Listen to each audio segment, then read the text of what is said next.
here I have with me a little bit larger version of the Pythagorean harp, which is my design that I'll repeat is a version really that comes from Pythagoras, and it was originally called the monochord. This, you could call it a polychord, or the seven-string instrument is basically called by the Pythagoreans, it was called a canon, which is a several-stringed monochord, all of the same size, which basically this is. I've got a couple strings on this one, on this model, that are a little bit thicker and they play an octave lower. So basically what we're dealing with is the same string and dividing different harmonics and finding a simple scale to create an intuitive style music.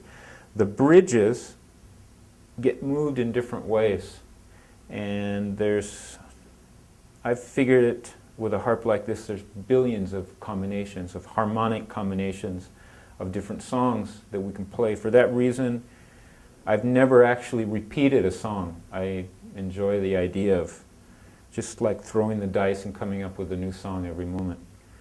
So I'm going to be making a small performance on the harp, but before I do, I'm just going to talk a little bit about the Pythagoreans and the secrets behind the Pythagorean mysticism.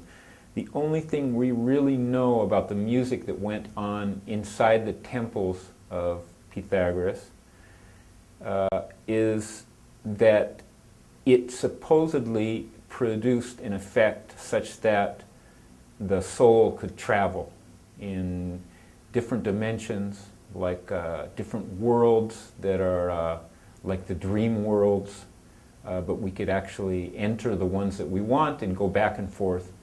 The transmigration of the soul also had to do with transporting oneself in the land where people are in transition between life and death.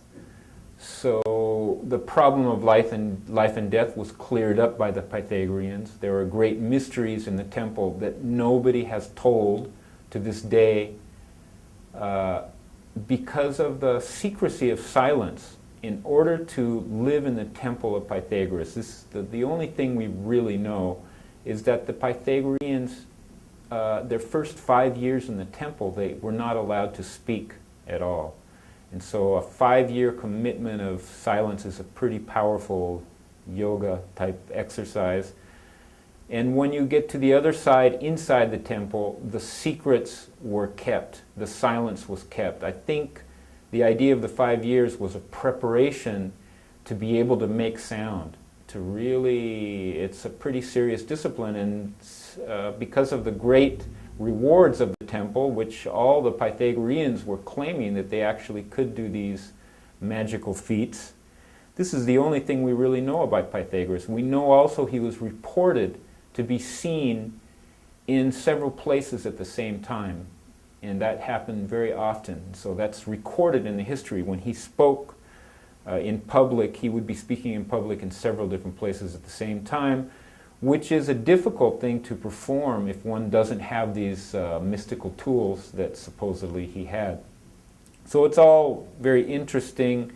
It's a very curious story because he supposedly had spent 15 years in the temples of Egypt and 15 years in Sumeria, when probably at the same time that Buddha was there, there's many theorists that said that he met Buddha and that he learned the ancient secrets which, according to the Sumerians, were the culture before the Ice Age. Very much speculation and interesting new discoveries about the Sumerian stories, the different races of humans and the magical knowledge that was lost that supposedly we are supposed to be recovering on these days. And so I think all these coincidences have led me to these discoveries, simple musical discoveries, although I don't use the instrument for transmigration of the soul. I think there is a musical solution to all these all these mysteries of life, I think is more of a musical solution than a scientific solution, because the music really, to me, is the most powerful tool. I've been playing music for a long time, and I believe in the Pythagorean philosophy that all mathematics and all science comes from music. And just like the quantum physics are saying, really, this is a music that is happening. This is, we're creating music all the time. The creation itself is more aligned to music than something that we can conceive of visually. And so that music is the key to many, many things. I do believe that.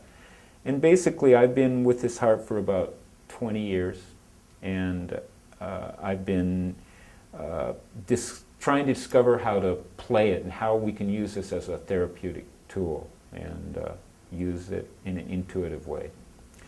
So I'm going to demonstrate by playing a short piece on this harp, which I'll do in just a moment.